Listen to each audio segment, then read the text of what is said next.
ফেসবুকে দেখবেন, গত পরশুদিন ফেসবুকে দেখলাম 3 বাচ্চার মা, স্বামী বিদেশে থাকে, এসআইর সাথে প্রেম করে 3টার মা বিয়ে করে ফেলেছে।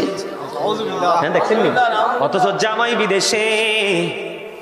কত স্বামীর কোটি কোটি টাকা নিয়ে অন্য পুরুষের গলায় ঝোলে, আজকে শুধু উকি আর ঝুঁকির কারণে। চোখটাকে যদি কন্ট্রোলে রাখতো তাহলে কিন্তু নারীরা কখনোই এমন ফাঁদে পড়তো না। বন্ধু আমার দিকে তাকান, আল্লাহর হাবিবকে যখন দেবর সম্পর্কে প্রশ্ন করা হলো, আমার নবীজি বলেছেন একজন ভাবি তার দেবরের সাথে দেখা করার চাইতে মৃত্যু তার জন্য অনেক ভালো। নাউজুবিল্লাহ বলেন না।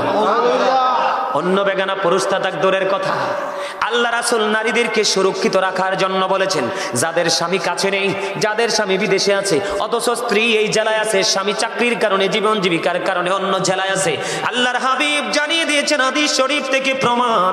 আল্লাহর হাবিব বলেছেন, তোমার স্বামী বাড়ি আসা না পর্যন্ত তুমি সুন্দর জামা পরিও না এবং সাজগোজ করিও না।